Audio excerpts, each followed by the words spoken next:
guys, California reviews. My mom just went to bed, so I have to talk quieter, I guess. It's really hot in my room, so yeah. I'm about to start working out, so if you hear music in the background, it's on the TV right behind you, actually.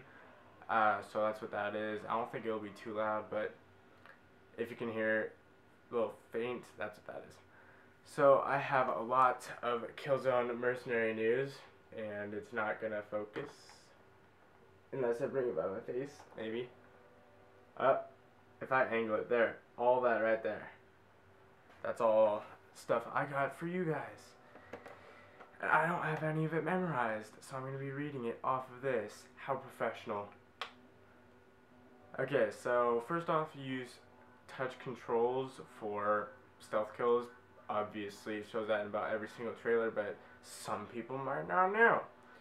It takes place after the first Killzone and Killzone Liberation for the PSP, and it will actually end sometime in the Killzone 2 time era, which is kinda cool because it basically fills the gap of 1 and 2, and then also brings you someplace into. I haven't actually played them, so I really wanted to play them. I played Liberation, but never got around to the actual Killzones. You don't play as an ISA or a Helghast in this game. You just play as a gun for hire, which basically, I couldn't talk right there. It's basically like a guy that gets paid for everything, and he's, think of it like a hitman. You know, they get paid for killing people. That's what basically you are in this game. And you're named Aaron Daner, and he's from the Phantom organization. You are actually able to choose between Helghast or ISA missions, whichever pays more. Basically, you get to choose, or if one sounds more fun, you get to pick that one over the other one, which makes me wonder if there's going to be 2 endings to this game, or if there's just going to be one. I don't know. I think it'd be cool if there were 2. The graphics look amazing on the OLED screen. This game is very dark and dirty, gritty atmosphere kind of looking, which is nice because they're using the Killzone 3 engine on the Vita one, but it doesn't look as good as Killzone 3, but don't get me wrong, it still looks amazing. I just think it's a more dumbed down version of the Killzone 3 engine, so well, that's just my opinion right now. It could be completely different when it actually comes out.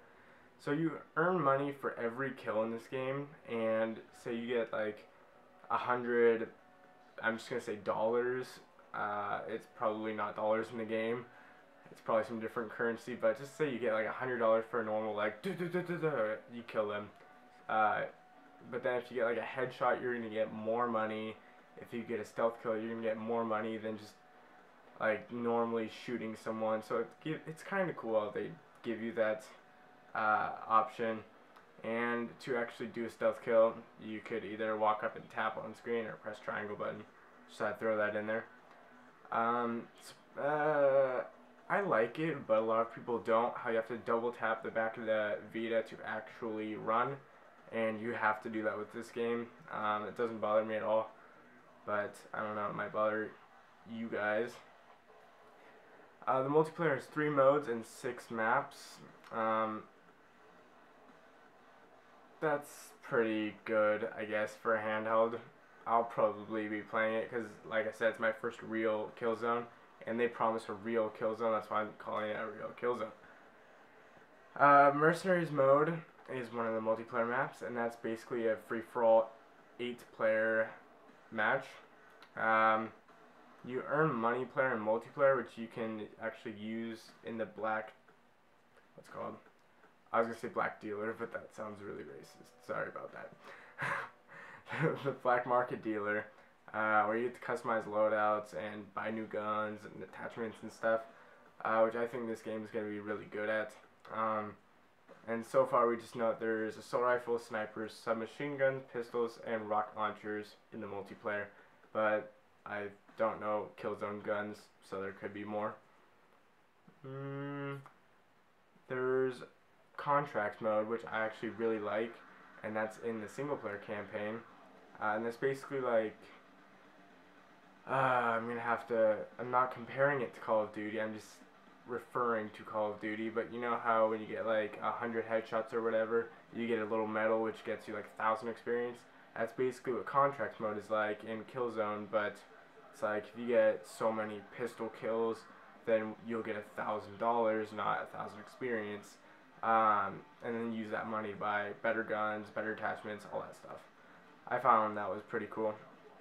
The campaign's going to be 6 to 10 hours long, which is really good for a Vita game or just a console game nowadays. They're all around 10 hours, especially Call of Duties. Since I brought that up earlier, I just thought I'd throw that out there. It depends if you're going to find all the collectibles or just blow through the game. Obviously, it's just like every other game. And it has 9 missions in the single player. And the developer said that it's going to take about 40 to 60 minutes to beat each mission. So, I guess 10 hours would be pushing it if you're just really slow. But, that's just what they said. It has full narrative stories in between single player missions, which I like because it kind of just fills in the gaps that you might not have recognized when you were playing. Like, okay, I just blew up that building, I don't even know what that was going for. Then loading to the next mission, it'll say like, oh, that building was blah blah blah blah blah, and you just did blah blah blah. It's like, oh, well, that's cool. Now I actually know what I did. So that's cool. I said that's cool twice. Once you beat the, I'm gonna have to read this right off my laptop because that's a lot. Once you beat the campaign, you unlock 3 challenge modes, which are covert, or covert, whatever you would say. Precision and demolition. Covert is basically a stealthy kind of thing, and this is for replay value for single player. Covert's basically you're going to be trying to just be silent and use your knife and silenced weapons throughout all the missions, and you can fail if you actually get spotted, which I think is really cool. It adds just like 3 new ways to play the campaign after you already beat it. Speaking of that, if I shoot a Hellgast and he's on the ground dead, and I'm playing all stealthily, and they see the body, then they're gonna react and start looking for you, which I found was really cool considering it is a Vita game, not a big console game. Now precision, that's just saying precision, I think of like accuracy, and that's what this is. You want to go for headshots and stealth kills, but there is a twist to this. You actually have a time limit to beat each mission too while you're doing this. So if you're going for mainly headshots in this, then you just want to go boom, boom, boom, headshot, headshot, headshot, and then run, because you are timed and it is going to go fast. That's just if you're going to blow through a campaign again really fast, I guess. And the last one's demolition. When I hear demolition, I think of explosions, and that's all that this is about. It actually adds more value to the single player, so if there's a building that you didn't blow up before, demolition, it's going to add stuff so that you actually have to like run and go blow it up real fast or something like that. So I think that's cool. You're going to see a lot more explosions, basically. You have Vanguards in this game too. I don't know if they're in any other Killzone, but there's going to be a link in the description below so you can actually see them all. I was going to record it and then put it on my channel, but then I was like, I'll just give this guy some more views. He actually had it was a pretty cool video showing the Vanguards. Oh boy, one of them's the Sky Fury. It's like a sky view, and it has little red boxes around the enemies and green boxes around the allies or you. And you touch on the enemies, and then like a beam comes out of the sky and blows them up. It looks pretty cool. The arc missile, it's basically what you see in the trailers, how you stand there and then a drone appears and it flies over and zaps everyone. When it zaps them, it kills them. It doesn't just stun them. Or maybe it stuns them on a higher difficulty. I don't know. I've just seen them die from the zap. The Mantis drone, it has the 2 sharp blades on the side that go like that, and then when you walk up to people and you stab them, it goes whoosh, right inside their head. And you pull out and blood follows. It looks really cool. And then there's one more, and it is the Porcupine. That's kind of a weird name. I don't know, maybe it's just me thinking that. But you see in the trailer that I'll have in the description, all the drones and stuff in the sky that are shooting at you or enemies, they're going to have red circles on them, and that means that you can shoot these missiles out, and you shoot missiles, I don't know where they come from, they just like kind of appear, you just shoot like, or maybe out of your shoulder, like a predator gun on your shoulder, like, I don't know, but you shoot missiles at these things and they blow up, obviously. That's what a missile does, but only on locked on targets. And it looks like you can shoot up to 3, and then it like takes a little bit to cool down, because obviously I can't just be shooting missiles the whole way through the game. I already said the AI reacts to dead bodies. You can purchase guns in this game whenever you want. It doesn't just have to be like after a mission. If I want to buy a sniper right there in the mission, you can do that.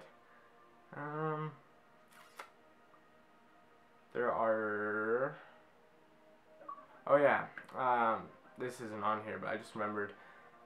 There's actually loadouts before every mission. They said that's new to the Killzone franchise. I don't know if that is or not. But it gives you replay value also, because it's like, oh, well, I used some machine gun that time, let me use a sniper this time, kind of thing. So I like games that do that, actually give you a loadout before you actually play.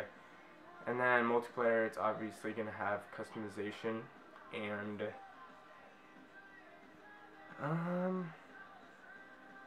yeah, that's all I got for Killzone Mercenary news. So